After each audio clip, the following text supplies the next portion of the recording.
कहा कि कलयुग है और कलयुग के लिए कबीरदास जी ने लिखा, गुरु लोभी शिष्य लालची, अपने अपने दाव, दोनों डूबे बापरे, चढ़े पत्थर की नाव। यानी गुरु तो लोभी है और शिष्य लालची है, दोनों अपना अपना दाव खेलने में लगे हैं, पर उन्हें यह नहीं मालूम कि ये दाव खेलते खेलते दोनों एक पत्थर की नाव पर बैठे हैं और दोनों ही डूबने के लिए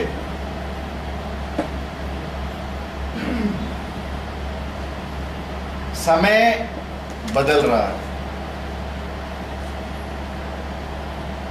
ना तो अब कोई अरस्तु है, ना तो कोई अब द्रोणाचार्य है, ना कोई चाणक्य है, ना कोई पतंजलि है, ना कोई पाणिनि है और ना ही कोई समर्थ गुरु रामदास जैसे गुरु।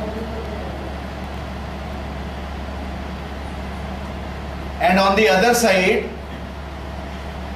जैसे समर्पित शिष्य आरुणि हुए, उतंक हुए, उपमन्यु हुए, एकलव्य हुए, अर्जुन हुए, ऐसे शिष्य भी आज देखने को नहीं मिले।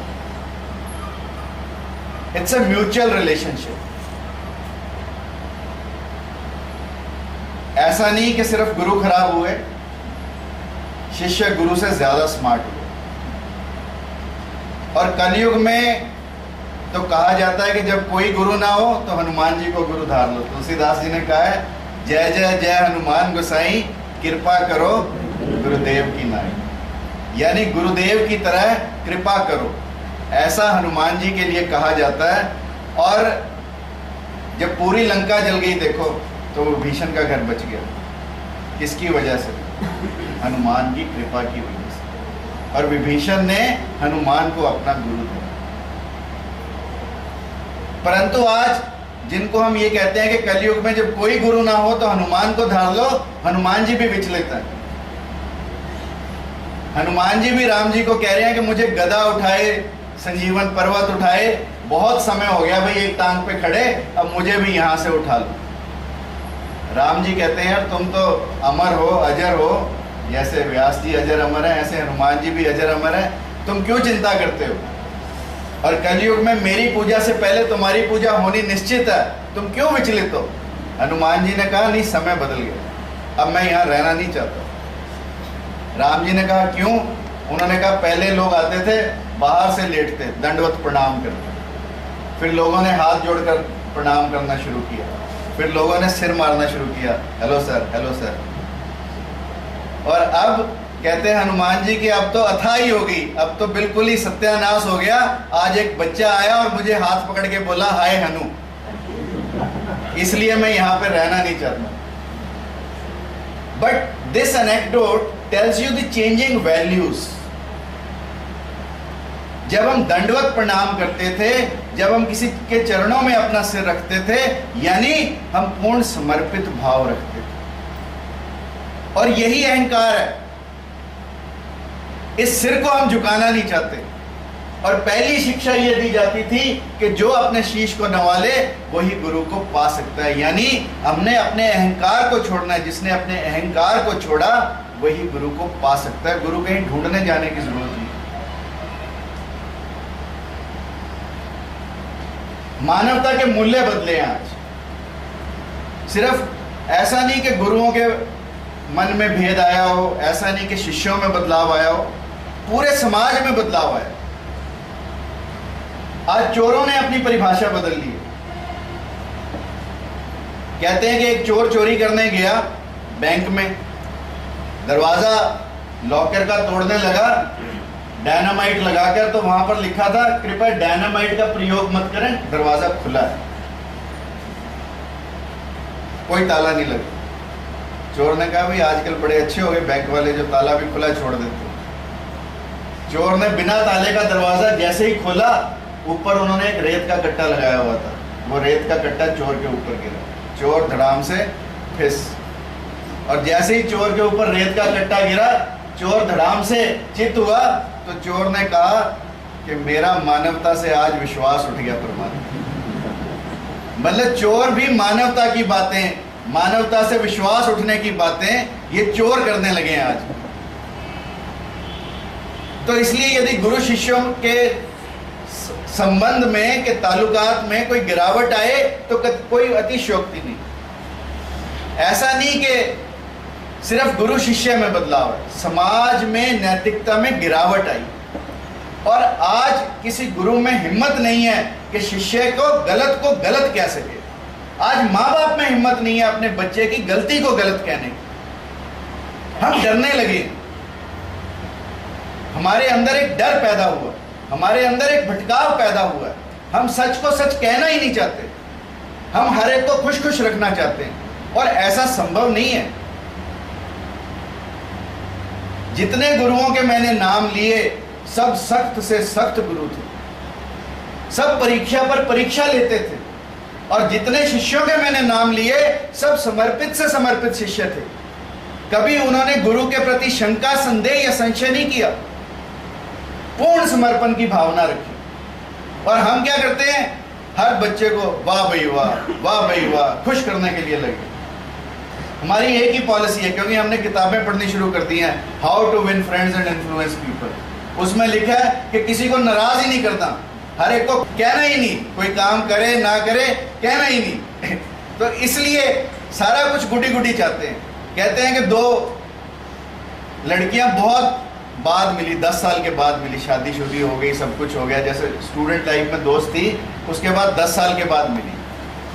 तो पहली मिली, मिलते ही उसने कहना शुरू किया, देख मेरी शादी एक बिजनेसमैन से हुई। उसने कहा फिर? उसने कहा बहुत बड़ा बिजनेसमैन था। दूसरी ने कहा फैंटास्टिक। उसने कहा वो पहले दिन ही मुझे सुहागरात पर मौर्या में ले गया। उसने कहा फैंटास्टिक। उसने कहा अगले दिन क्रूज पे ले गया। उसने कहा फैंटास्टिक। अगले दिन स्विट्जरलैंड ले गया। फैंटास्टिक। सारी अपनी कहानी उसने उसको सुनानी शुरू करी कि मेरा ऐसे ऐसे ऐसे ऐसे ऐसे ऐसे, और दूसरी सिर्फ फैंटास्टिक की। और जब उसने पूरी रामायण अपनी सुना ली 1 घंटा, तो उसने कहा कि यार मैं तेरे से तो पूछना भूल गई भी तेरा क्या हाल है, मैं तो अपनी ही सुनाती हूँ। क्यों अपनी सुनाने की जरूरत है, जैसे मैं बोली जा रहा हूँ, अपनी अपनी सुनाता है हर कोई। तो उसने कहा कि पर तू बता तेरा क्या हुआ। उसने कहा शादी मेरी भी हुई, मेरे हस्बैंड ने मुझे एक चाम्स स्कूल में डाल दिया। चाम्स स्कूल समझ तो, चाम्स, जहाँ पर सिर्फ चाम की शिक्षा दी जाती है, खुश रहने की शिक्षा। तो उसने कहा तूने वहाँ क्या सीखा। उसने कहा जितनी तूने बकवास की सबको फैंटास्टिक कहना मैंने वहां पे सीखा। यानी हम किसी की गलतियां, किसी की बुराइयां, किसी की कमियां बताना ही नहीं चाहते। गलती करेगा हम तो भी कहेंगे फैंटास्टिक। क्यों? हमारे अंदर हिम्मत ही नहीं है कि किसी दूसरे को हम सच बात बता सकें। और सच्चा गुरु वही है जो हमें भटके हुओं को सही राह पर ला पाए।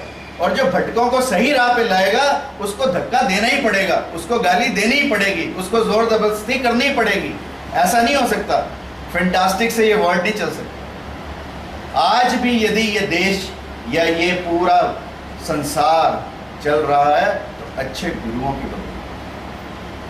आज भी अच्छे गुरुओं की कमी नहीं। आवश्यकता है हमें पहचानने की, और हम पहचान ही नहीं पाते। पहचानने के लिए कई क्वालिटीज की जरूरत है। जैसे विवेकानंद विदेश जाने की अनुमति मांगने गए मां शारदा से, तो मां शारदा ने विवेकानंद को एक पहले चाकू लाकर दे दिया और फिर वो चाकू वापस मांग लिया। इतने में ही तय कर दिया कि ये विदेश जाए ना जाए। पूछो कैसे?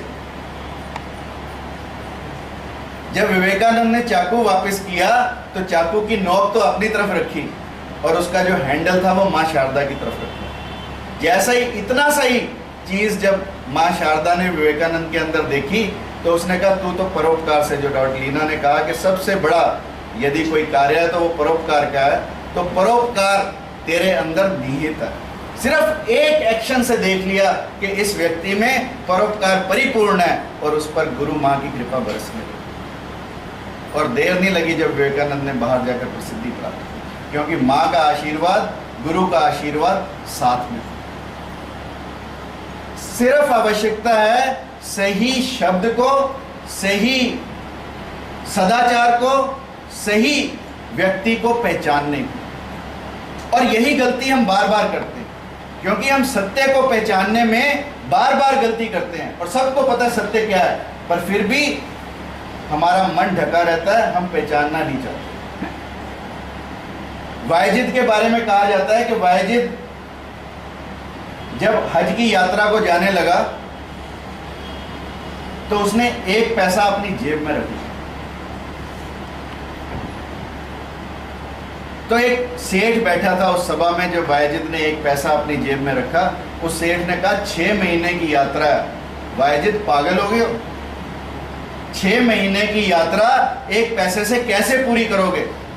वायजिद ने कहा कि मैंने तो सिर्फ कल का इंतजाम किया, आगे का इंतजाम खुदा करेगा, मैंने तो इसलिए एक पैसा रखा है कल के इंतजाम के लिए। इतने में उस सभा में कोई और ज्ञानी व्यक्ति भी बैठा था, वो बड़ी जोर से हंसा और हंसकर चल दिया।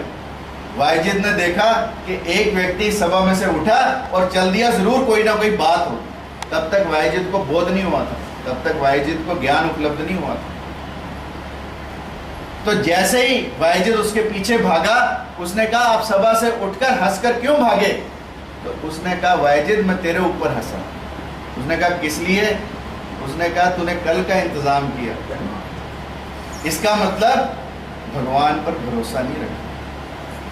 यदि भगवान पर भरोसा रखता तो बिना पैसे की यात्रा करता। और कहते हैं वायजिद से उसी समय वो पैसा छूटा और जैसे ही पैसे की खनखनाहट हुई, वायजिद ज्ञान को उपलब्ध हुआ। गुरु तो ऐसे ही ज्ञान देते हैं, छोटी छोटी बातें, बड़ा बड़ा ज्ञान ऐसा गुरुओं से प्राप्त होता है। और इस तरीके से अनेकों अनेकों उदाहरण है। रामकृष्ण परमहंस ने तो सिर्फ टांग मारी छाती पर, नरेंद्र के प्रहार किया और नरेंद्र से विवेकानंद बन गया। स्वामी दयानंद सरस्वती बिरजानंद से टकराए और ज्ञान को उपलब्ध हो गए। ये है गुरु की कृपा, ये है गुरु की उपलब्धि।